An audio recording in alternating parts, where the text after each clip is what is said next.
Good evening.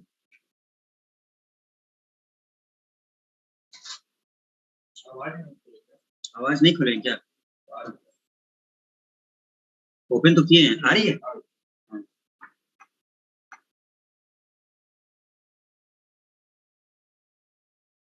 Voice clear है?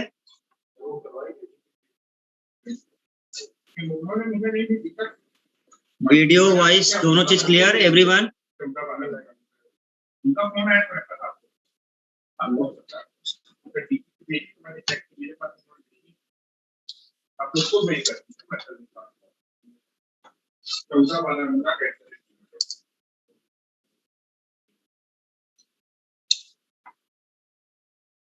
कल हम लोगों ने कुछ चीजें डिस्कस की थी, है ना?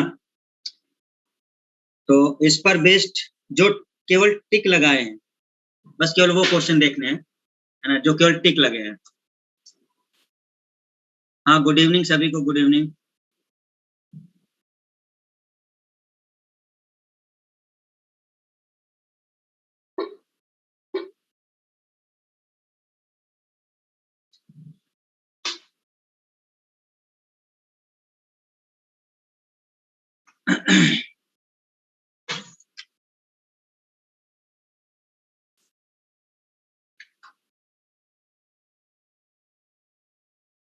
इसको सॉल्यूशन में डालने से क्वेश्चन लिखता हूं।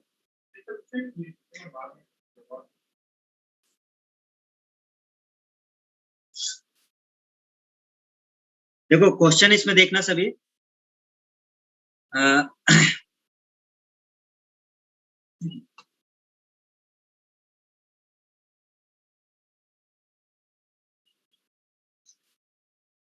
इसमें क्वेश्चन है आपका second number question.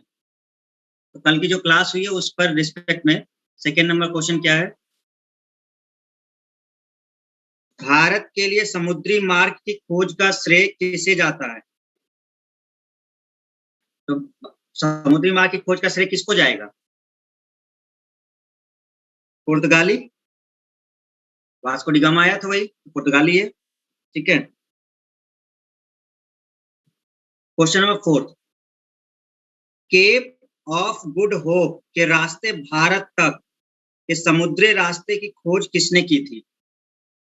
Cap of good hope से होते हुए जो भारत तक पहुंचा है वो कौन है? तो वास्को डी गामा है। वास्को डी गामा यही पहुंचा है कालीकट तक। ठीक। भारत में पुर्तगाली सत्ता की वास्तविक नींव रखने वाले महान पुर्तगाली गवर्नर, ये कल की क्लास में बताया था कि एक्चुअल में आया पहले तो अल्मोडा था, लेकिन जो एक्चुअल शासक है वो कौन है? वो अलबुकर्क है। इसका मतलब सेकेंड आंसर है। ठीक है, चलिए। सेवन, अंग्रेज शासक चार्ल्स द्वितीय को किसकी राजकुमारी से विवाह करने के लिए बंबई दहेज में दिया गया है? बताओ जल्दी से। किससे विवाह किया था जिसकी वजह से इसको बंबई दहेज में मिला है? तो सबको याद होगा। जो राजकुमारी है वो पुर्तगाल की, वहां की, और जो चार्ल्स द्वितीय ब्रिटेन के। चलो डेट बता दो जरा, कब हुआ था ये? डेट बताओ जल्दी से, कौन सी डेट को हुआ है? ठीक है, ये सब आए हुए क्वेश्चन हैं जो एसएससी अलग अलग एग्जाम लेता है, 10+2 वगैरह, उन सब में से पूछा जा चुका है। अच्छा, क्वेश्चन नंबर 10, पुर्तगाली यात्री वास्को डी गामा का कालीकट आने पर भव्य स्वागत करने वाले भारतीय राजा का नाम बताइए। जब वो कालीकट में पहुंचा है तो उस समय जो उसका मतलब स्वागत किया था वो कौन था? ठीक है, तो ये कौन? जमोरिन है। ठीक है, जमोरिन। कौन से पुर्तगाली नेता ने ब्लू वाटर पॉलिसी शुरू की थी? हमने कल की क्लास में बोला भी था कि बहुत इंपॉर्टेंट है, इसको याद कर लेना।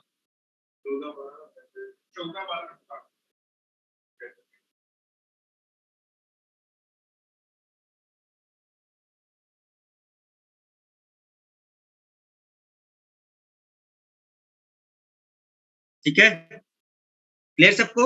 आगे बढ़े? ओके, तो इसका आंसर देख लीजिए। इसका आंसर है ब्लू वाटर पॉलिसी। क्या आंसर दे रहे हो आप लोग? अल्मोड़ा, फ्रांसिस्को दी अल्मीडा है ना, कि अल्बुकर्क है? आप लोग के क्या आंसर है? ए। अच्छा, सब लोग आंसर ये दे रहे हैं, अल्मीडा दे रहे हैं, अल्मीडा। चलो सही है, सभी का सही है, अल्मीडा है। अच्छा, क्वेश्चन नंबर 16। जो पुर्तगाली हैं, ब्लैंक है, कि तलाश में भारत आए थे। तो पुर्तगाली किस चीज की तलाश में आए थे? जो वास्को डी गामा आया है, तो वास्को डी गामा जब जहाज से लेके गया है चीजों को, तो बहुत सारी चीजें लेके गया जिससे उन्होंने मुनाफा कमाया। ठीक है, बता सकते हो?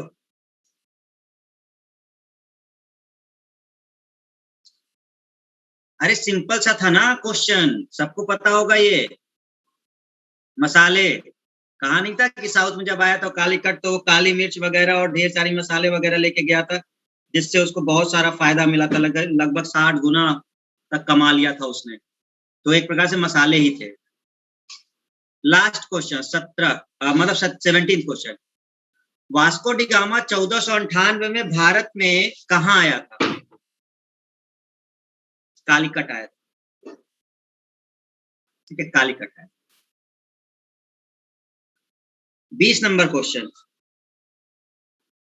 गुजरात का शासक बहादुर शाह किसके साथ हुए संघर्ष में मारा गया? ये कहानी हमने कब बताई है पता है? ये बहादुर शाह वाली याद है, जब मध्यकालीन पढ़ा रहे थे, जब हुमायूं का शासनकाल चल रहा था, हुमायूं वाला जब शासनकाल चल रहा था तब बताया था।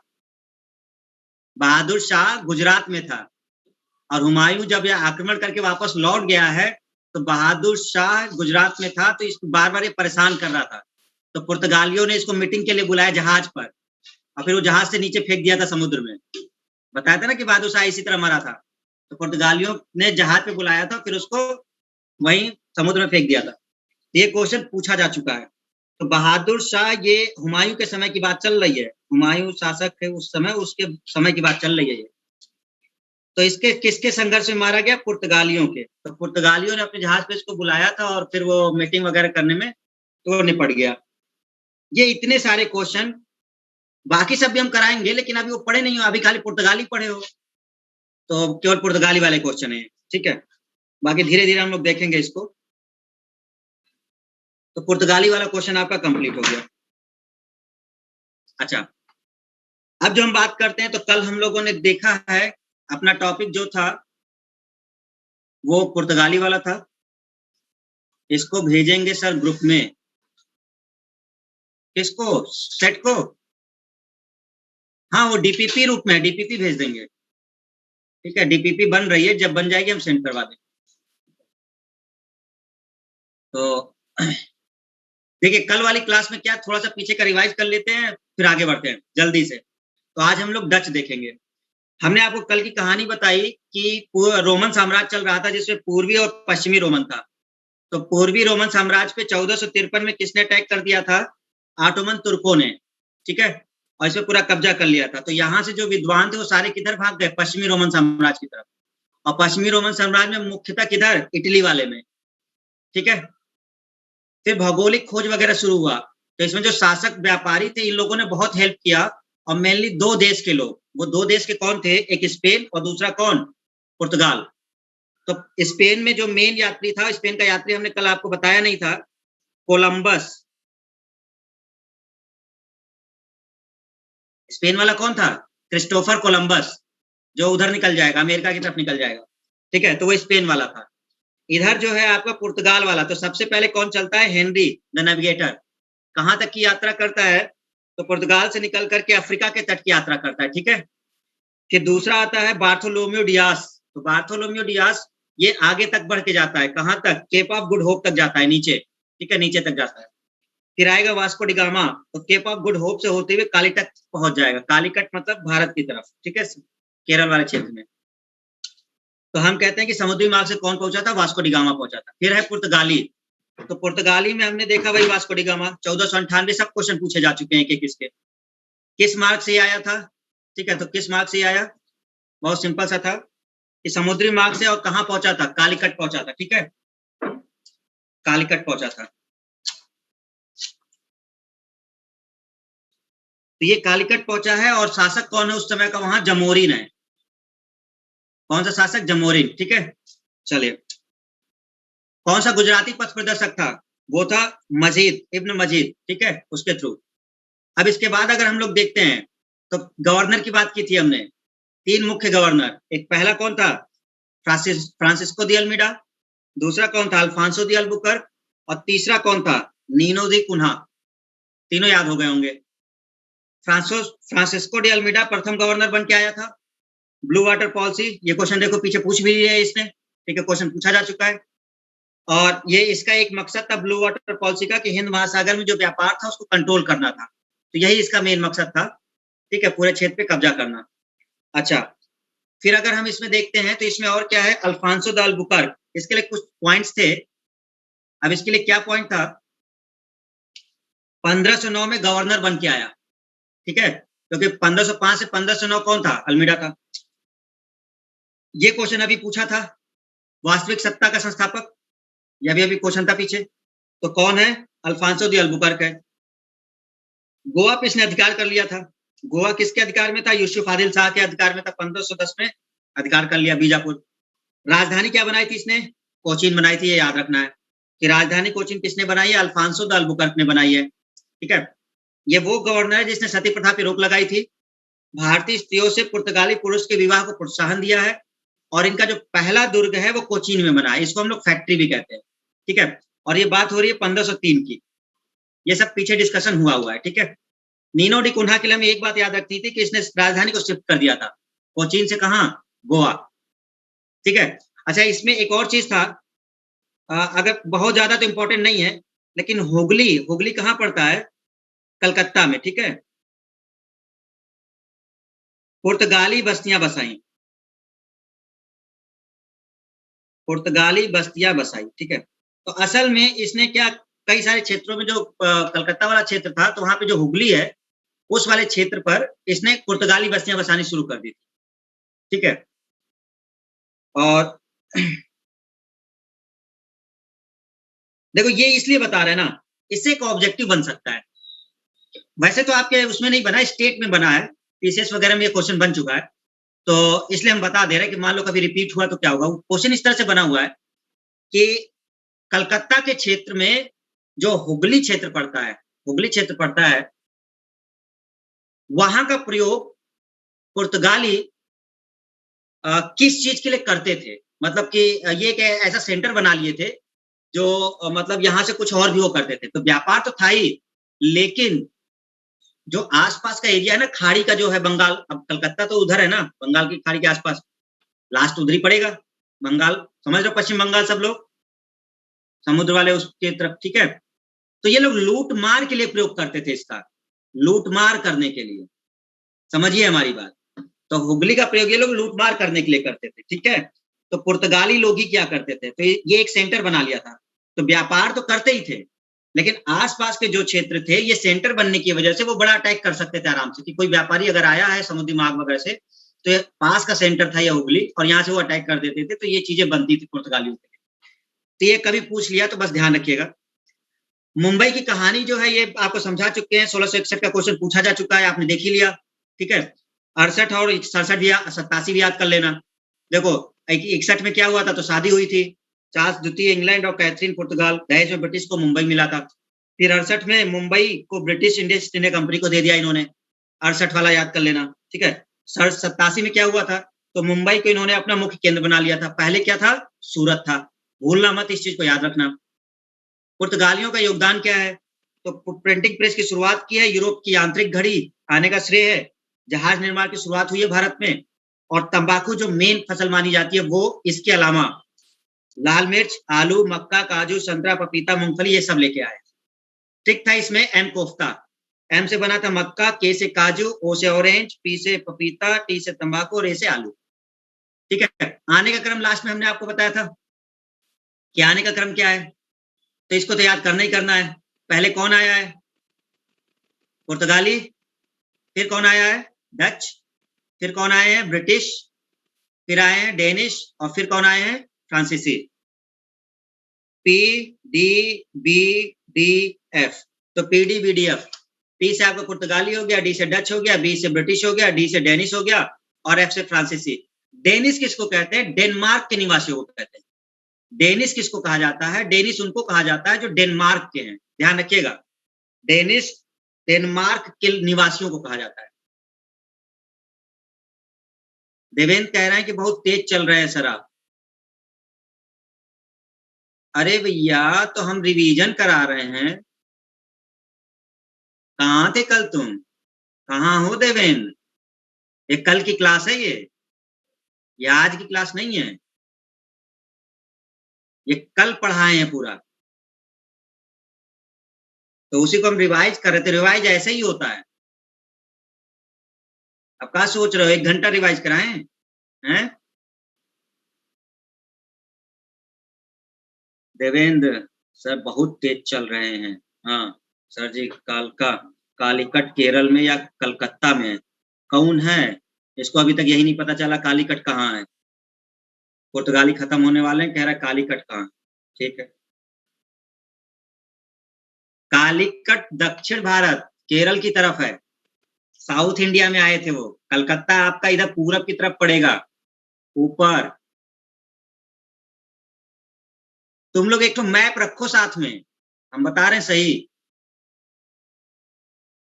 ठीक है, एक मैप आता है इंडिया का मैप, 2 रुपए का आता है। किसी स्टेशनरी पे जाना, उससे कह देना कि हमको एक प्रिंटेड इंडिया का मैप दे दो।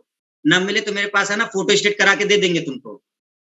ठीक है, एक इंडिया का मैप रखो साथ में, एक वर्ल्ड का रखो, विश्व का। दोनों मैप 2-2 रुपए के आते हैं, किसी स्टेशनरी से ले लो, मिल जाएगा। ठीक है, बहुत जरूरी है पढ़ते समय, नहीं तो कंफ्यूजन बनी रहेगी फिर। तो यहां से ये आपका हो गया। चलिए, आपको ये बिल्कुल याद ही रखना है। आने का क्रम हो गया पुर्तगाली, डच, ब्रिटिश, डेनिश, फ्रांसीसी। जाने का क्रम हमने आपको बताया था, पहले कौन जाएगा? डेनिश जाएगा। डेनिश चौथे नंबर पे आया था, लेकिन पहले जाएगा ये। डच दूसरे नंबर पे ही चले जाएंगे। ब्रिटिश कब जाएंगे? ब्रिटिश, ये देखो दुर्गेश हमको मैप दिखा रहा है। इतने इतने बड़े बड़े इंजीनियर अब हमको मैप दिखा रहा है। देखो सर, मेरे पास मैप है। हाँ, आते हैं तुम्हारे रूम पर मैप देखने हम। हाँ, ठीक है, बट वेरी गुड। ठीक, बहुत अच्छी बात है, मैप है तो बहुत अच्छा है ना? कोई बात नहीं, अच्छे हो। हाँ, तो चलिए, और तीसरे नंबर पे ब्रिटिश है, तो ब्रिटिश तीसरे नंबर पे जाएंगे। जिस नंबर पे आएंगे उसी नंबर पे हो जाएंगे। डेनिस, फिर फ्रांसीसी। ये पूछा जाता है क्वेश्चन, देखो इसको हल्के में मत लेना। ये आने का क्रम और जाने का क्रम याद होना चाहिए। सबसे अंतिम कौन गया है, ये क्वेश्चन बन चुका है। पुर्तगाली सबसे अंतिम गए हैं। सबसे पहले कौन आया है? पुर्तगाली। आपको मैं क्वेश्चन बताया, इन लोगों ने क्वेश्चन कैसे पूछा हुआ है, हम नेक्स्ट डीपीपी वाले में करा देंगे। इन्होंने पुर्तगाली से एक ऐसा क्वेश्चन पूछा था कि एक शपथ पत्र, मतलब भारत सरकार की तरफ से एक शपथ पत्र दिया गया था, और डेट पूछी गई थी कि वो कब दिया गया था। वो शपथ पत्र के अकॉर्डिंग जो पुर्तगाली है वो भारत से बाहर गए थे, और उन्होंने डेट पूछी थी कि ये कब की बात चल रही है। तो 1961, 1954, 1947 ये डेट दी गई थी। तो पुर्तगालियों के लिए आपको याद रखना होगा कि 1961 में वो शपथ पत्र इन्होंने हस्ताक्षर किए, पुर्तगालियों ने गोवा में थे उस समय। और फिर उन्होंने कहा कि अब हम जा रहे हैं, तो भारत सरकार को उन्होंने कर दिया था, और फिर वो चले गए। तो क्वेश्चन बन चुका है, ठीक है, ऑब्जेक्टिव। तो क्रम आपको बिल्कुल रटे रहना है। अच्छा, अब आपका है प्रथम फैक्ट्री। तो प्रथम फैक्ट्री देखिए, ये कोई भी अगर या कोई भी यूरोपीय आते हैं तो उनके लिए एक चीज जरूर याद रखनी है कि वो प्रथम फैक्ट्री कहाँ बनाए हैं। ये आपको रटना ही रटना है बिल्कुल। सारी भले मत याद कर लेना, कि पहली फैक्ट्री जरूर याद करना। तो पुर्तगालियों की जो पहली फैक्ट्री है वो कोचीन में बनी है, ये आपको ध्यान रखना है बिल्कुल, 1503 में। ठीक है, बाकी आगे याद कर सकते हो तो कन्नूर कर लेना, 1505 गोवा कर लो, बट कोचीन मत भूलना, कोचीन सबसे इंपॉर्टेंट है। और कोचीन ऐसे भी याद कर सकते हो कि कोचीन को राजधानी भी बनाया था, है ना? कोचीन को क्या बनाया था? राजधानी ही बनाया था पुर्तगालियों ने, इसलिए भी इंपॉर्टेंट है। ये कल की क्लास थी, ये कब की क्लास थी? कल की क्लास थी, ठीक है। अब आज हम लोग शुरू करते हैं, हेडिंग डालिएगा डच। अब हमारे डच आएंगे।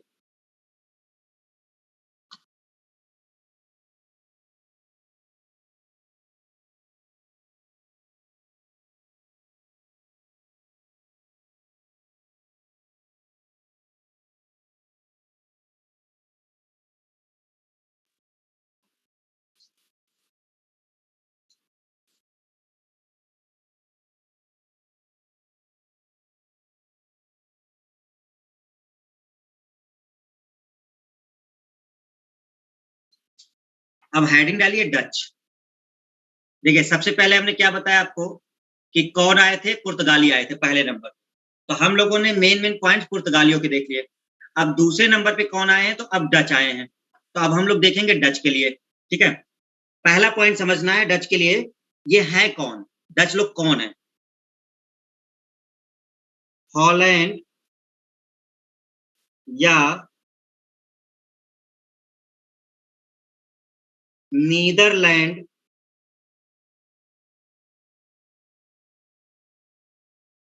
के निवासी। एक देश है नीदरलैंड या हॉलैंड, तो इनके जो निवासी हैं उनको कहा जाता है डच। जैसे अब हम लोग भारत में हैं तो हम लोग को भारतीय कहा जा रहा है, ठीक है। तो उस तरह से जो जहां का रहा है, तो डच समझ लीजिएगा कि डच असल में कहाँ के लोग हैं। डच है हॉलैंड या नीदरलैंड के निवासी, ठीक है। ये बात चल रही है। अच्छा, अब दूसरी बात समझते हैं। दूसरी बात क्या समझते हैं? 1596 में, 1596 में, ठीक है, इस डेट को नोट करिएगा। 1596 में कार्नेलियस कार्नेलियस हाउटमैन 1596 में कार्नेलियस हाउटमैन कार्नेलियस हाउटमैन ने इंडोनेशिया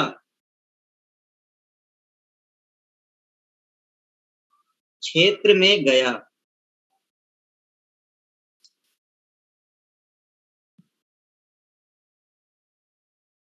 मसाले का व्यापार, ठीक है। देखिए, सबसे पहला पॉइंट ये होता है कि कौन सा डच यात्री मतलब निकला था यात्रा के लिए। जैसे हमने उसके लिए देखा ना ऊपर, जैसे हमने ऊपर किसके लिए देखा? वास्को डिगामा के लिए। तो वास्को डिगामा तो तीसरे नंबर पे निकला है ना, उससे पहले दो लोग निकल चुके थे। तो वैसे ही अगर हम देखें डच में सबसे पहले कौन निकला है, तो सबसे पहले आया है एक यात्री जिसका नाम है कार्नेलियस हाउटमैन। लेकिन ये भारत नहीं आया है, ये इंडोनेशिया की तरफ गया है, ठीक है। इंडोनेशिया के क्षेत्र में गया। इंडोनेशिया अपने मैप में देख लेना, इंडोनेशिया क्षेत्र पड़ेगा तुम्हारा इधर सिंगापुर के साइड। जब आप सिंगापुर वाला क्षेत्र देखोगे ना, तो उस तरफ आपका इंडोनेशिया दिख जाएगा। क्लियर है? तो अब जहां ये गया तो इसने किया क्या, मतलब इसका मेन मोटो क्या था? ये क्वेश्चन है, ये ऑब्जेक्टिव क्वेश्चन है, ध्यान रखिएगा। इंडोनेशिया की तरफ जब ये गया था तो इसने मसाले के जो व्यापार है, मसालों का, जैसे वास्को डिगामा जब भारत आया है, काली मिर्च वगैरह लिया है तो वो भारत से लेके जा रहा है। लेकिन एक्चुअल में जो कार्नेलियस हाउटमैन है, जो डच यात्री है, वो मसालों का जो व्यापार कर रहा है वो इंडोनेशिया से कर रहा है, वहां से कर रहा है वो मेन, ठीक है। क्योंकि इसको मसाला द्वीप भी कहते हैं, है ना, इंडोनेशिया को एक मसाला द्वीप भी नाम कहा जाता है। और दूसरी बात, इसके बाद फिर ये भारत की तरफ आएंगे लोग। तो भारत में ये लोग मसालों से ज्यादा दूसरी चीज करेंगे, क्योंकि मसाला तो इनको इंडोनेशिया से मिल ही रहा है। तो भारत से ये लोग क्या करेंगे, फिर भारत में आए, फिर भारत में आए और किस चीज के लिए? वस्त्र का व्यापार। ये मुख्य पॉइंट बता रहे हैं। इसके अलावा भी बहुत सारे व्यापार होते थे। नील का व्यापार करता था, सोरा का व्यापार करता था, और कुछ मात्रा मसाले भी थे। लेकिन अगर कभी ऑब्जेक्टिव क्वेश्चन आएगा कि मुख्यतः क्या था, तो डचों का जो भारत से मुख्य चीज था वो वस्त्र का मेन था, क्योंकि मसाले उनको इंडोनेशिया से मिल जाते थे। ठीक है, तो ये ऑब्जेक्टिव के लिए ध्यान रखिएगा। तो ये बात चल रही है। ठीक है, जब ऐसा सब कुछ चल रहा था तो इसी समय क्या हुआ कि 1602 में, देखिए बात हम समझने की कोशिश करना भी, 1596 की बात चल रही है और 1596 में ये गए हैं आपके इंडोनेशिया की तरफ और वहां पर इन लोगों ने अपना व्यापार वगैरह शुरू किया है और फिर ये भारत की तरफ आया है। ठीक है, और भारत की तरफ इसने किया है। तो जब ये सब देख रहे हैं कि बहुत फायदा हो रहा है, तो यहाँ के जो डच का जो संसद है, डच जो नीदरलैंड की संसद है, अब इसमें वो लोग शामिल होंगे। तो वो लोग कहते हैं कि ऐसा करते हैं कि हम एक कंपनी ही बना दे रहे हैं, आप एक एक करके जा रहे हो तो इससे बढ़िया है कि हम एक कंपनी बना दे रहे हैं और इस कंपनी के थ्रू हम व्यापार करेंगे। तो 1602 में डच कंपनी बन जाएगी की स्थापना। 1602 में एक डच कंपनी बन जाएगी, जैसे ईस्ट इंडिया कंपनी ब्रिटिश की है वैसे ही इसकी कंपनी भी बन जाएगी। ठीक है, कब बनेगी? 1602 में। ठीक है एवरीवन, कंपनी का नाम लिखो जरा, कंपनी का नाम लिखो, क्या नाम है? ठीक है, कंपनी का नाम लिखो।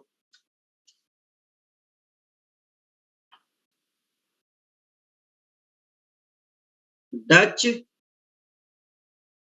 ईस्ट इंडिया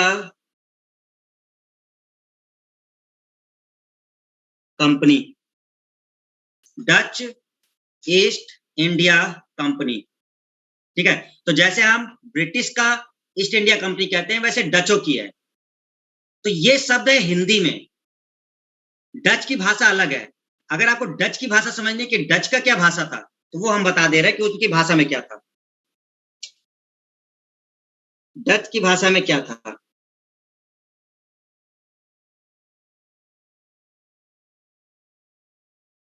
वेरिंगदे,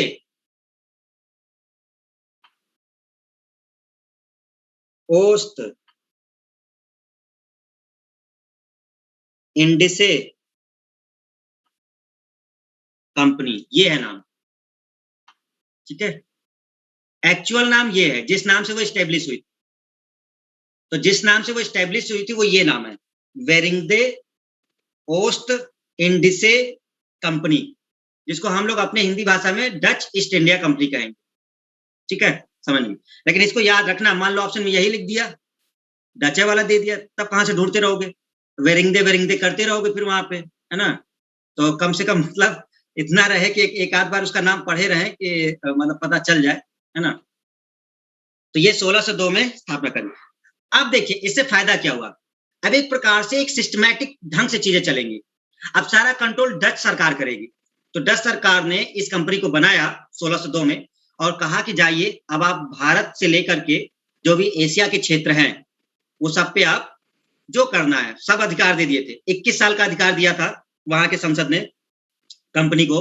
ये जरूरी नहीं है लिखना मत, ये नॉर्मल बता रहे क्यों। तो 21 साल का अधिकार दिया था कि आप जाइए वहां पे व्यापार करिए, भूमि अधिग्रहण करिए, मतलब सत्ता भी स्थापित कर सकते हैं। व्यापार तो करिए करिए, आप सत्ता भी कर सकते हैं। छूट मिली थी उन्हें 21 साल तक। और ये बात चल रही है कि देखिए जो अंग्रेज हैं, अंग्रेज की कंपनी पहले बनी है, ब्रिटिश ईस्ट इंडिया कंपनी 1600 के आसपास, लेकिन आएंगे वो बाद में, ये बस ध्यान रखना है। अंग्रेजों की कंपनी पहले बनी है जो ब्रिटिश ईस्ट इंडिया कंपनी है, उसी से शायद ये लोग प्रभावित होकर के इसका नाम ईस्ट इंडिया कंपनी दे दिए हैं, क्योंकि ब्रिटिश की ईस्ट इंडिया कंपनी पहले बन चुकी थी। 1600 में ये बन चुका था ब्रिटिश, और इन लोगों की कंपनी बनी है 1602 में। लेकिन फिर भी डच पहले आएंगे, ठीक है, और ब्रिटिश बाद में आएंगे। आपने देखा ना 1596 के आसपास इंडोनेशिया की यात्रा वो कर रहा है ना इंडोनेशिया की यात्रा 1596 में। उसी के कुछ समय बाद वो भारत आ जाते हैं। तो वो पहले आए हैं, कौन? डच। ये कंफ्यूजन होता है आपको, हम चार्ट एक बना देंगे आगे चलकर, जैसे कंफ्यूजन ना हो। दोनों में अंतर है, कंपनी की स्थापना में और आने के क्रम में। तो ये पॉइंट आपका यहां तक कंप्लीट होता है। चलिए आगे देखते हैं अब क्या इंपॉर्टेंट है। तो हमने ये देख लिया कि डच के लिए आपका ये पॉइंट। अच्छा, अगर किसी को वो वाला समझना है, पुर्तगाली वाला, ये लास्ट में अगर हमने पुर्तगाली वाली शायद कंपनी नहीं बताई है, तो यहाँ पे कहीं पे नोट कर लेना अपना, पुर्तगाली कंपनी का नाम क्या था। जहां पर हमने पुर्तगाली वाला बताया वहां नोट कर लेना, पुर्तगाली कंपनी का नाम क्या था। तो पुर्तगाली कंपनी का नाम था एस्तादो, एस्तादो द इंडिया। ये पुर्तगाली कंपनी का नाम था, Estado the India, Estado the India. 1498 स्थापना वर्ष।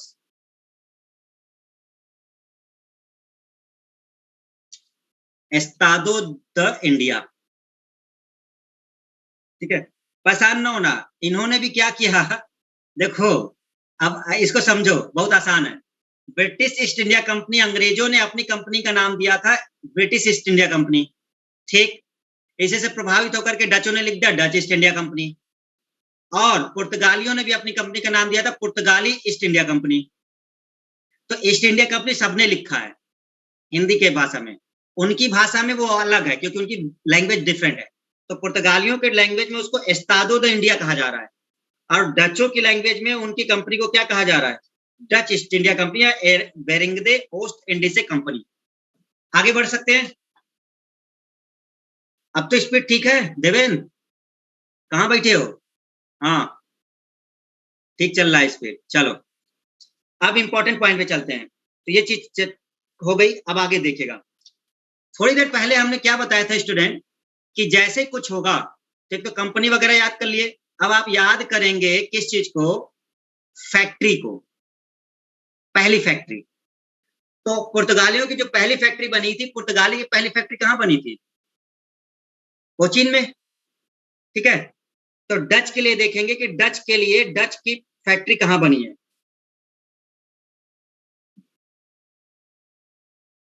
डचों की फैक्ट्री, कि डचों ने अपनी फैक्ट्री कहाँ कहाँ बनाई है। सबसे पहला डचों की हम लोग बात करेंगे, सबसे पहला फैक्ट्री। तो डचों ने सबसे पहली फैक्ट्री आपकी कहाँ बना दी है,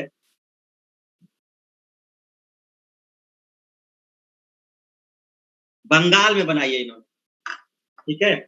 कहाँ बनाई है इन्होंने, लेकिन पहली फैक्ट्री की बात करते हैं, सुनो। पहली फैक्ट्री बंगाल में नहीं बनाई है। पहली फैक्ट्री असल में जब सबसे पहली की बात कर रहे हैं, तो इसने पहली फैक्ट्री बनाई है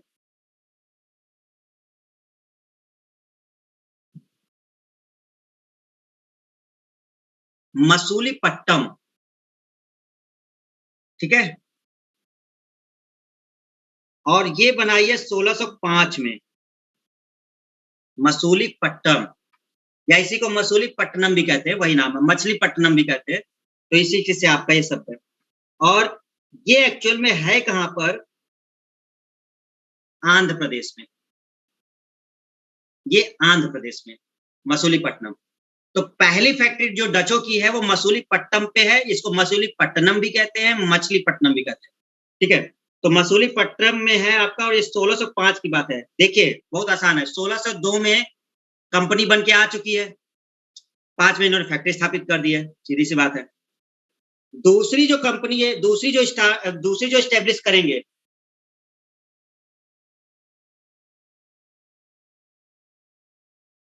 पुलिकट, 1610,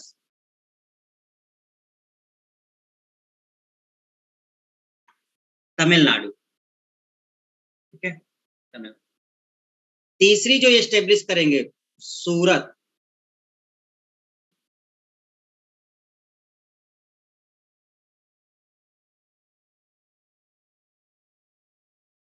गुजरात, सूरत, गुजरात, ठीक है। ये तीन सबसे इंपॉर्टेंट है। पहला तो याद करना ही करना है, पहला नहीं भूलना है, पहला याद करना ही करना है, ठीक है। बाकी इसके अलावा भी कुछ बता देते हैं, एक आध जो इंपॉर्टेंट है आपके लिए। एक चौथा भी है डचों के लिए, वो एक इंपॉर्टेंट पॉइंट बनता है, पीपली 1627 बंगाल, ठीक है।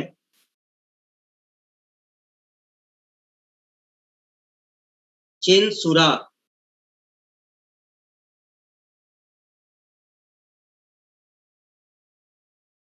बंगाल, ये वाला याद कर लो। देखो स्टूडेंट, चिनसुरा मत भूलना ये, क्योंकि ये ऑब्जेक्टिव बना है। तो बाकी तो ये 5 याद करना ही करना है, इसको एक बार रिवाइज भी कर लेना, क्योंकि मान लो रिपीटेड क्वेश्चन अगर आ गया तो रिपीटेड क्वेश्चन में पूछ लेगा। चिनसुरा पूछा जा चुका है, ठीक है, कि चिनसुरा में किसने बसाया था, तो ये डचों की फैक्ट्री थी चिनसुरा में, ठीक है, चिनसुरा में डचों की फैक्ट्री थी। तो चिनसुरा आपको याद रखना है, बंगाल में है ये। तो एक आपका मसूलीपट्टनम, ये बिल्कुल एकदम टिप्स पे रट लेना, पहला इसका मसूलीपट्टनम था, ठीक है। और चिनसुरा वाला भी याद कर लेना, जो इंपॉर्टेंट है केवल वही बता रहे हैं, बाकी इनको बीच में पढ़ सकते हो आप। तो मसूलीपट्टनम, और जो पुर्तगालियों की थी वो कहाँ थी, कोचीन, ठीक है, रिवाइज करते रहना। तो ये बात चल रही है इस समय। अच्छा, चिनसुरा में डचों ने एक किला बनवाया था, किला रहने के लिए। चिनसुरा में डचों ने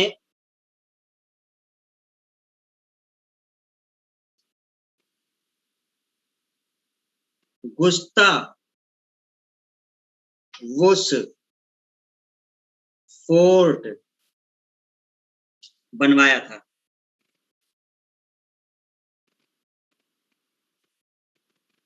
वेरी इंपॉर्टेंट है, ध्यान रखिएगा, गुस्तावुस फोर्ट बनवाया था, गुस्तावुस फोर्ट बनवाया था।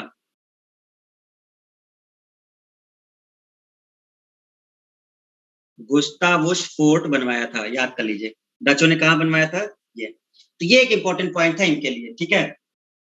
अच्छा, अब एक और बस लास्ट, जो डचों के लिए एक और पॉइंट देखना है, केवल डचों को इससे ज्यादा नहीं पढ़ना है। डच का एक लास्ट पॉइंट है, क्योंकि आपका मेन फोकस ब्रिटिश पे रहेगा। ब्रिटिश के लिए बहुत सारी पॉइंट्स हैं, वो पढ़ने होंगे आपको। तो अब लास्ट पॉइंट इसके लिए हम देख लेते हैं, डचों के लिए क्या था।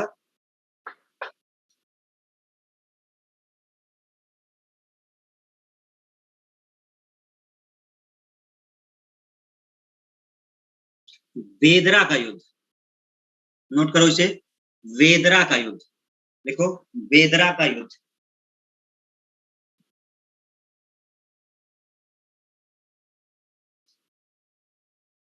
1759, वेदरा का युद्ध 1759।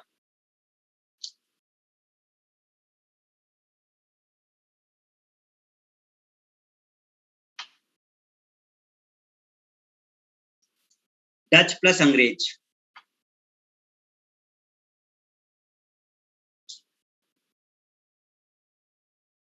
ठीक है, नोट करो। वेदरा का युद्ध हुआ था, और ये वेदरा का युद्ध हुआ है डच और अंग्रेजों के बीच।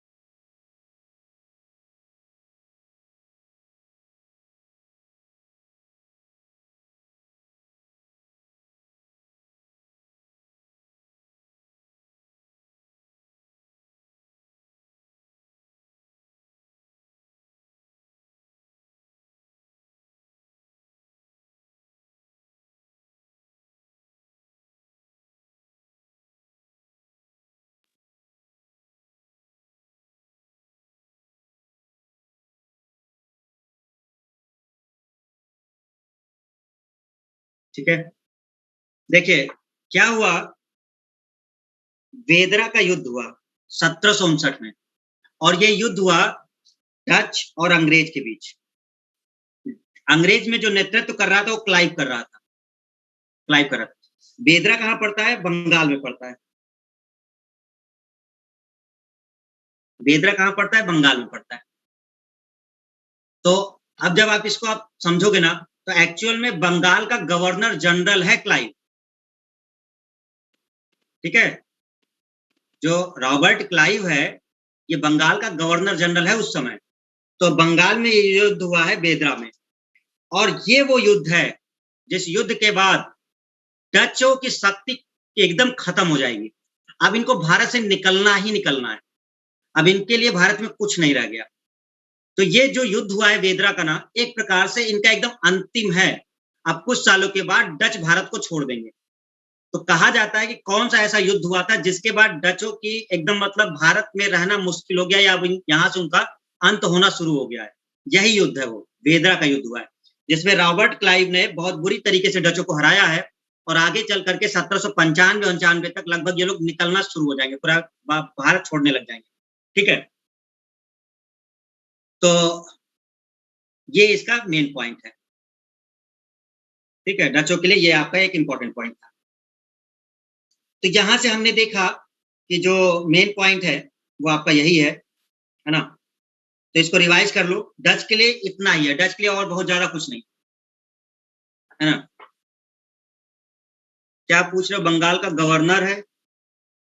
हाँ, गवर्नर है बंगाल का वो उस समय, मतलब क्लाइव ही था ना उस समय। तो ये अभी हम लोग देखेंगे जब बंगाल के बारे में बात करेंगे, अभी आगे आएगा वो, जो जो गवर्नर बन के आए हैं, गवर्नर जनरल बने हैं, है ना, ये सब अभी आएगा टॉपिक, तो उसमें हम समय देखेंगे। तो आप इतना समझिएगा कि इस समय रॉबर्ट क्लाइव है वहां पर, और डचों का युद्ध इससे हो गया है, तो इसने बुरी तरह हराया है, और इसीलिए डच दूसरे नंबर पे आए हैं और दूसरे नंबर पे ही चले गए, क्योंकि इनसे ताकतवर ब्रिटिश बहुत ताकतवर है। तो ब्रिटिश बहुत ताकतवर हैं, और ब्रिटिश के पास नौसेना बहुत अच्छी है, अंग्रेजों के पास नौ शक्ति बहुत बेहतरीन है उसकी। अच्छा, इसके हारने का एक कारण और समझ लो डचों का क्या है। डचों के साथ एक गड़बड़ क्या है, और जो पुर्तगाली हैं वो पुर्तगाली क्यों रह गए, पुर्तगाली क्यों नहीं गए जल्दी। डच ने एक गड़बड़ की है, इन लोगों ने ज्यादातर जो क्षेत्र मतलब अपने अधिकार में बनाए थे, इन लोगों ने समुद्री बनाए हैं, द्वीप टाइप के। ठीक है, और ये लोग ज्यादा फोकस व्यापार पे कर रहे थे डच लोग, ये लोग शासन पे उतनी व्यवस्था नहीं कर रहे थे। शासन करने मतलब इनका मेन मोटो राज करना नहीं था, ये व्यापार पे ध्यान देते थे। तो ये लोग भारत के अंदर बहुत कम वो चीजें किए, लेकिन जो समुद्री चीजें हैं उसको इन लोगों ने जीत रखा था। दीव वगैरह, दमन दीव जो पुर्तगालियों के पास हुआ करता था, उन सबको इन्होंने छीन लिया था डचों ने पुर्तगालियों से। तो पुर्तगालियों से इन्होंने उसको छीन लिया था, लेकिन जब अंग्रेज आएंगे तो अंग्रेज की नौसेना बहुत स्ट्रांग है, और वो अंग्रेज इनको बहुत बुरी तरीके से हरा देंगे डचों को हर जगह से। और क्योंकि अंदर ये लोग हैं नहीं, तो ये हर तरफ से हारने लग जाएंगे, तो इनका यहाँ रहना मुश्किल हो जाएगा। पुर्तगाली क्या है, उन्होंने जगह जगह किले बना रखे हैं, उन्होंने पौंडीचेरी में बना रखा है, गोवा में बना रखा है, उन्होंने कई सारे जगह को कब्जा कर रखा है। तो वो लोग इतनी आसानी से नहीं जाएंगे। समुद्री मार्ग अगर उनका छिन भी जाएगा तो स्थल मार्ग में वो रहेंगे, भारत के अंदर कई जगह पे रहेंगे, इसलिए वो बहुत बाद में जाते हैं। तो उन लोगों ने बड़े दिमाग से खेला था, डच इस चीज को समझ नहीं पाए, तो डच हार गए। तो अब इसके बाद ब्रिटिश चालू होगा, अंग्रेजों का पूरा बताया जाएगा कि कैसे है। ठीक है, तो हमने देखा डच की अगर हम बात करते हैं तो डच कहाँ के निवासी हैं, हॉलैंड या नीदरलैंड के। क्लियर? अच्छा, 1596 में एक यात्री चला है, कौन? Cornelius Houtman. कौन चला है? Cornelius Houtman. तो ये पहले कहां गया है स्टूडेंट? ये पहले गया है इंडोनेशिया। इंडोनेशिया में उसने अधिकार किया है ना, इंडोनेशिया पर उसने अधिकार किया है, और मसाले वगैरह से रिलेटेड। ठीक है, मसाले वगैरह से रिलेटेड। क्या पूछे हो पंकज? मेन क्षेत्र क्या था? मेन क्षेत्र क्या था सर? प्लीज थोड़ा सा नीचे कर दीजिएगा भैया, अब इससे ज्यादा नीचे क्या करें, यहीं से तो शुरू है डच।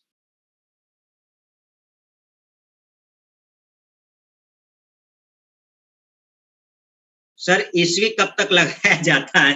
अरे यार तुम लोग कैसे कैसे क्वेश्चन करते हो, ईस्वी कब तक लगाया जाता है? अभी तक तुमको ये नहीं समझा कि ईस्वी कब तक लगाया जाएगा? ईसा मसीह के जन्म के बाद सब ईस्वी चलता है। ठीक है, और ईसा मसीह के जन्म के पहले का सब ईसा पूर्व चलता है। बताए तो थे कि ईसा मसीह का जो जन्म है, ईसा मसीह के जन्म के समय, इसके बाद का जो चलता है वो सब ईस्वी चलता है, और इनके पहले का जो चलता है वो ईसा पूर्व चलता है। ठीक है, ये भी कोई क्वेश्चन है? अच्छा पंकज, तुम पूछ रहे हो कि मेन क्षेत्र क्या था इनका, तो एक्चुअल में एक बड़ा क्षेत्र था जो जहां से लोग थे, उस क्षेत्र को कहा जाता था कोरोमंडल क्षेत्र। ये बहुत इंपॉर्टेंट नहीं था इसलिए हमने नहीं बताया, ये पूरा क्षेत्र पड़ता था साउथ में, तो इसमें कई जगहें आती थी कोरोमंडल क्षेत्र में। तो ये वाला मेन क्षेत्र इनका था कोरोमंडल, इसमें कई सारी जगहें थी, ठीक है। तो वो इनका मेन पॉइंट था जहां पे ये लोग थे, है ना। अभी जो पढ़ा रहे हैं इसमें भी, अरे तुम हद किए हो बिल्कुल भाई।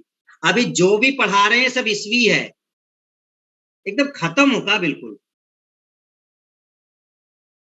कहाँ बैठा है, सामने आओ जरा हर्षवर्धन, तुम मेरे सामने आओ, तुम्हारा चेहरा तो देखिए हम जरा। कहाँ है, कहाँ बैठा है ये, दिख ही नहीं रहा। ये ऑन ना करेगा अब।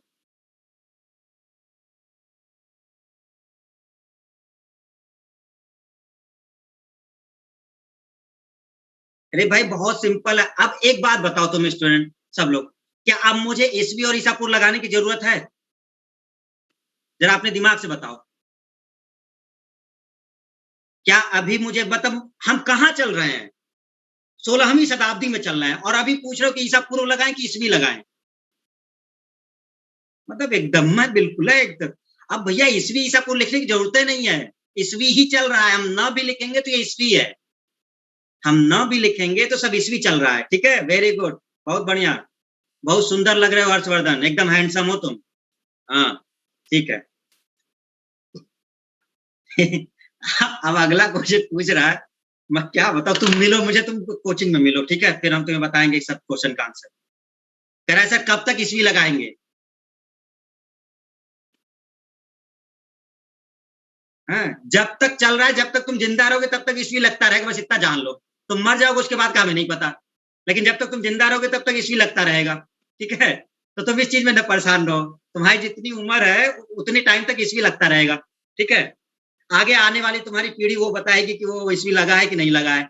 वो लोग इतिहास पढ़ेंगे, मान लो कोई महान भाव हो गया और उसने संवत बदल दिया तो देखा जाएगा आगे, वो कौन सी पीढ़ी समझेगी हमें क्या पता। लेकिन हम लोग के समय तक ईसवी रहेगा, है इतना जानते हैं हम, ठीक है। चलिए, गजबे क्वेश्चन पूछता है भाई, गजबे बिल्कुल, बहुत बढ़िया। ठीक, और है कोई, कोई और?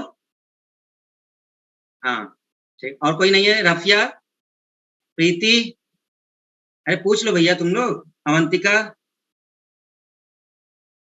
हेमा, मीरा। ये मीरा तो,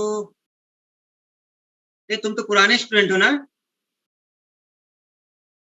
क्योंकि तुम इस बार के तो हो नहीं हमें जहां तक लगता है। हाँ चलो, फिर भी ऐड हो, कोई बात नहीं। श्रुति सिंह, ठीक है।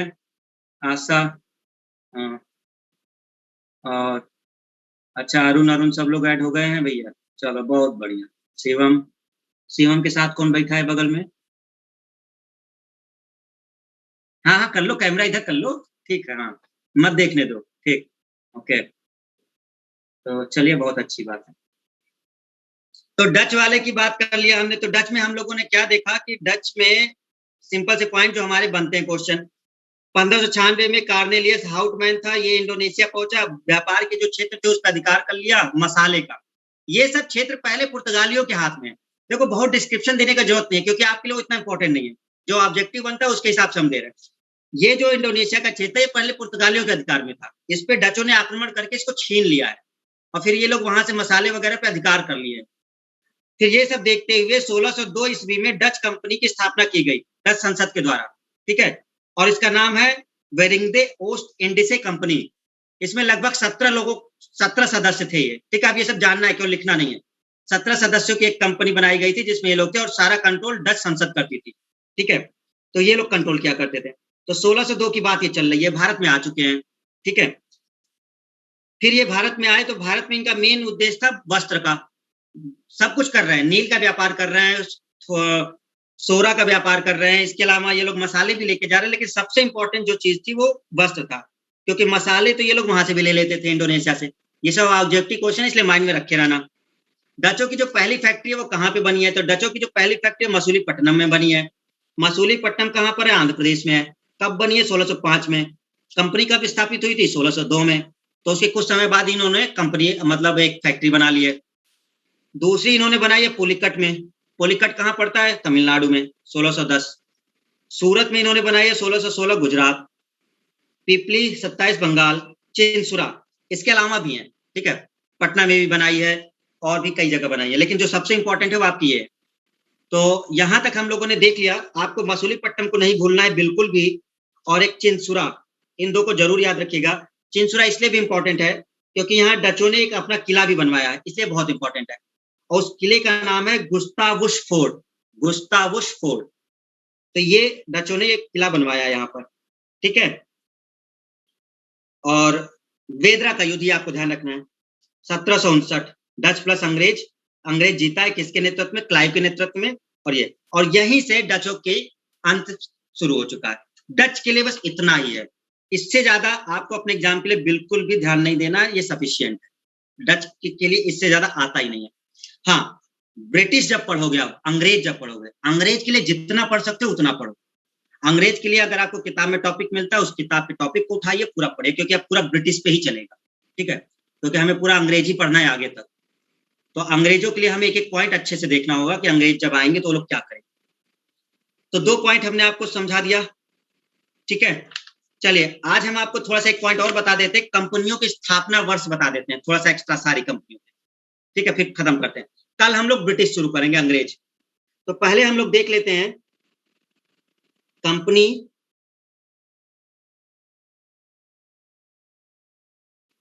स्थापना वर्ष, जिससे एक आइडिया मिलेगा कि कौन कब किया है और कितने बाद में वो चीजें हुई हैं।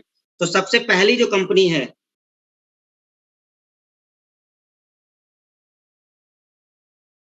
पुर्तगाली, ठीक है, वही जो नाम ऊपर बताए हैं। तो अब नाम हम लिख नहीं रहे, आप लोग समझ जाइएगा, वही कंपनी है। 1498।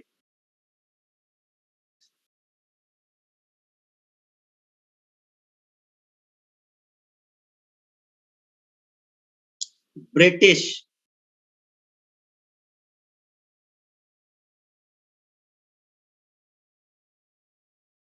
ईस्ट इंडिया कंपनी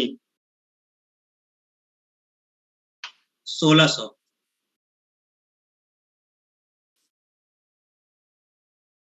डच, पीछे नाम लिखा चुके हैं डच का, 1602।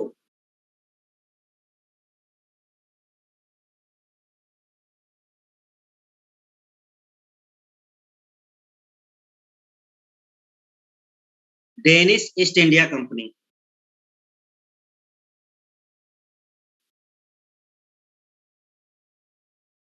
1616। सब ईस्वी चल रहा है, ठीक है, ध्यान रखना।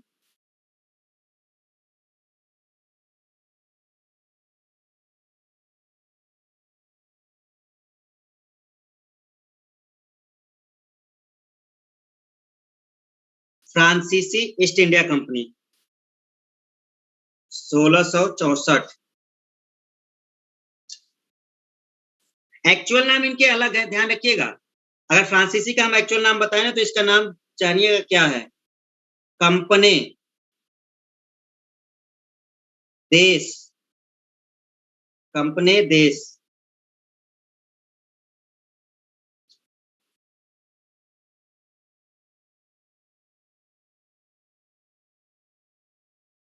इन दसे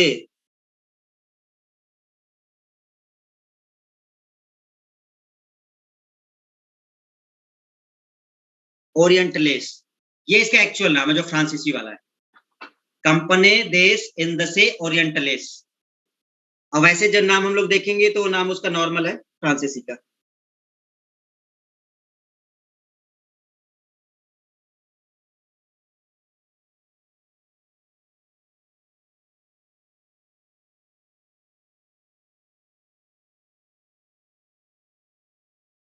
ये मुख्य वो कंपनी जो भारत में आई हैं, और इन लोगों ने, ये यूरोपीय कंपनी जो यहाँ पर आकर के इन लोगों ने थोड़ा बहुत काम किया है ना।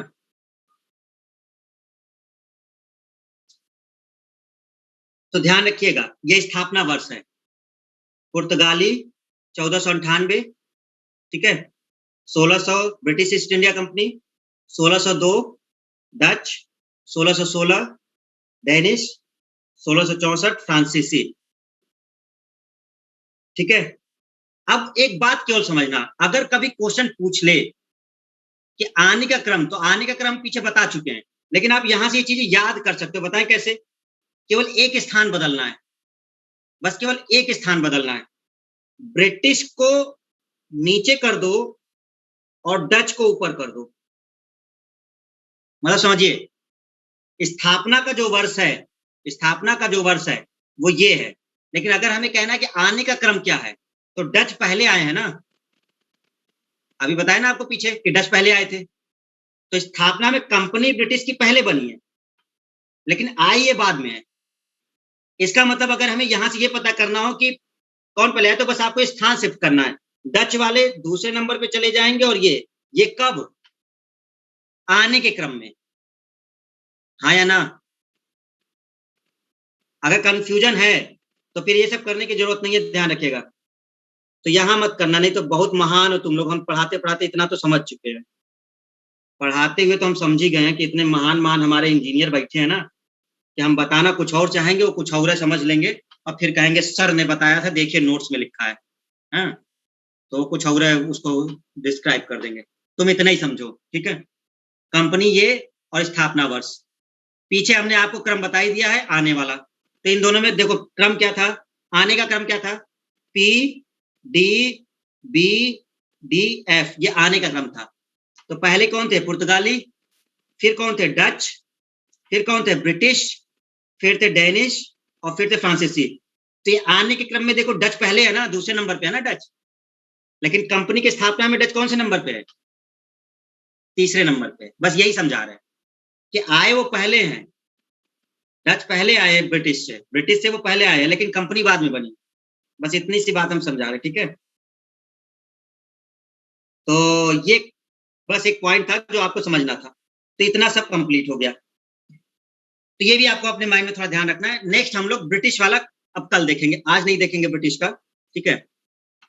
ब्रिटिश का टॉपिक थोड़ा बड़ा भी है, और हो सकता है उसमें एक, वैसे तो कोशिश करेंगे एक में चला जाए। फिर ट्रिक, पुत्र अड़ा डैड फंसा। अच्छा, ये ट्रिक बता रहा है हमको देवेंद्र, कह रहा है सर पुत्र अड़ा डैड फंसा। हम्म,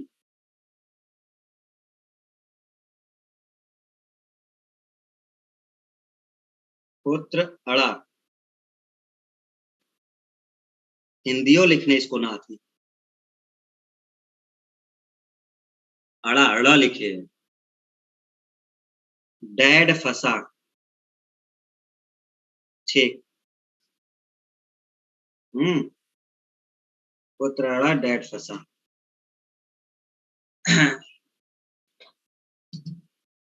ये ट्रिक बताए, काहे का ट्रिक है भैया? पंकज, कहाँ हो देवेंद्र तुम?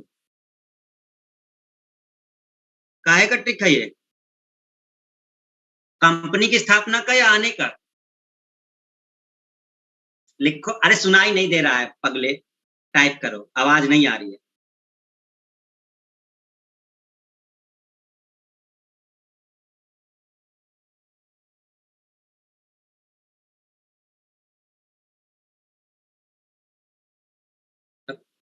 खुद है कंफ्यूजन में बैठा के, है किसका ये?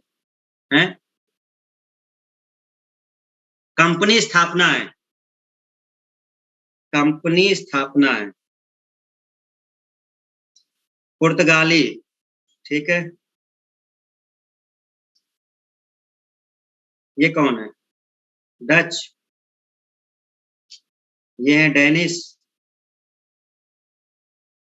ब्रिटिश कहाँ है? ब्रिटिश कहाँ गया? कहीं भी रख लो सर उठा के। अंग्रेज, अच्छा, से अंग्रेज हिंदी में बात करेगा, वेरी गुड, ठीक। ब्रिटिश ब्रिटिश नहीं बात करेंगे हम लोग, अंग्रेज बात करेंगे। सही है, बिल्कुल सही है। तो ये अंग्रेज है, ठीक है। ये अंग्रेज हैं, ये अंग्रेज हैं, ये डच हैं, ठीक है, डच है। ये पुर्तगाली हैं, और ये डैड हैं डेनिश, ये फ्रांसीसी हैं। कंपनी की स्थापना का वर्ष है। चलिए भैया, पुत्र अड़ गया तो डैड कहीं जाके फंस गए कि भैया ऐसा है कि मम्मी लेके आना है। है ना। तो एक दूसरी मम्मी लेके आई है, तो डैड कहते हैं बिल्कुल लेके आएंगे, है ना। तो ये चल रहा है। पुत्र अड़ा डैड फंसा। डेट याद रखिएगा, ये इसलिए हमने बताया क्योंकि डेट याद रखनी है, डेट बहुत इंपॉर्टेंट है। 1498 पुर्तगाली का है स्थापना, 1600 में ब्रिटिश का है, 1602 में डच का है, 1616 में डेनिश का है, 1664 में फ्रांसीसी है, और 1731 में स्वीडिश है। स्वीडिश का ज्यादा कुछ पढ़ना नहीं होता, आए बस ये कब चलेगा किसी को मालूम नहीं चला, है ना। स्वीडिश वगैरह थोड़ा बहुत व्यापार किए, शासन वासन का इनसे ज्यादा कुछ रिलेशन ही नहीं था, ठीक है। ये 6 है टोटल जिनको भारत में आने के लिए बताया जाता है, ठीक है, कंप्लीट। तो डच हमारा कंप्लीट हो गया है। नेक्स्ट हम लोग आएंगे, चलिए अब हम आपसे एक क्वेश्चन लास्ट पूछ लेते हैं, 2 मिनट और लेंगे, बस 2 मिनट और। एक क्वेश्चन पूछ रहे हैं, आप लोग केवल आंसर बताएंगे, क्वेश्चन है, ठीक है।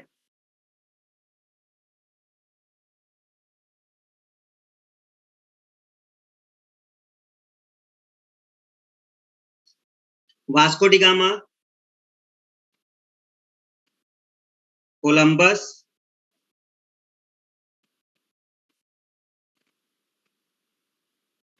कैप्टन कुक, तस्मान।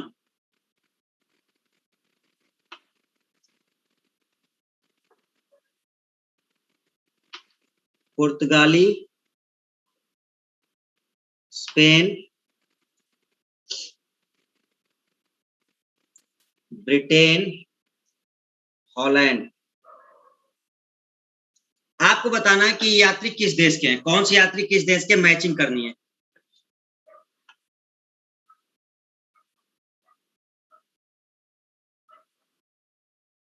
कौन से यात्री किस देश के हैं, ये आपको मैचिंग करनी है।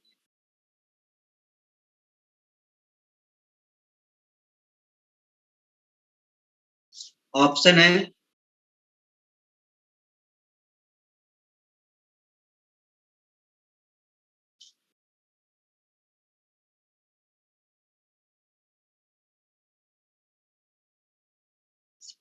ठीक है।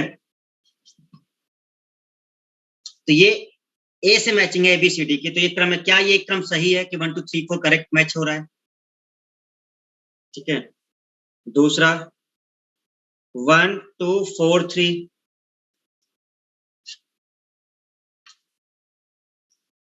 तीसरा 2 1 3 4,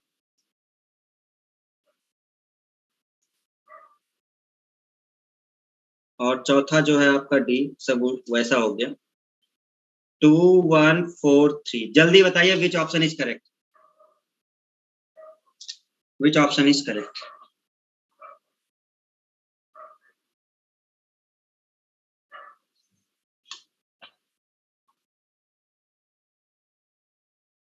ऑप्शन ए, सबका आंसर ऑप्शन ए आ रहा है, ठीक है, सबका आंसर ऑप्शन ए आ रहा है। हाँ तो करेक्ट है। अभी ये तो कोई भी बता सकता है, थोड़ा भी दिमाग है तो आप बता सकते हैं, क्यों भाई। वास्को डी गामा कहाँ का है, पुर्तगाली। कोलंबस कहाँ का है, स्पेन, ठीक है।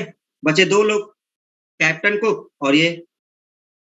तो कैप्टन कुक आप इसमें देख लो, 1 2, ये तो होगा नहीं, ये तो होगा नहीं, या तो ए होगा या तो बी होगा, सिंपल है, ठीक है। तो यहाँ थोड़ी सी गड़बड़ हो सकती है केवल जानने वाली। तो कैप्टन कुक ब्रिटेन का है और तस्मान भी हॉलैंड, ये क्रम से लगा हुआ है, ठीक है। तो ये जरूर ध्यान रखें, पूछा गया क्वेश्चन है ये आया हुआ है, इसलिए हमने कहा कि एक क्वेश्चन बता दें आपको। वैसे ये सब आपको सीट में जहां तक मिल जाएगा, लेकिन एक क्वेश्चन पूछा गया है, यात्री से डायरेक्ट क्वेश्चन है जिसको मैच कराना, ठीक है, ये आपको ध्यान रखना है। चलिए आपसे एक क्वेश्चन हम और कर लेते हैं, बस सिंपल सा। तो अब खत्म करते हैं, टाइम हो जाएगा, खाना वाना बनाना होगा ना भाई, ये सब भी तो ध्यान रखना है। हाँ क्योंकि अगली क्लास हो जाएगी। ओके ठीक है, थैंक यू, क्योंकि अब टेक्निकल क्लास भी आपकी। चलिए बस।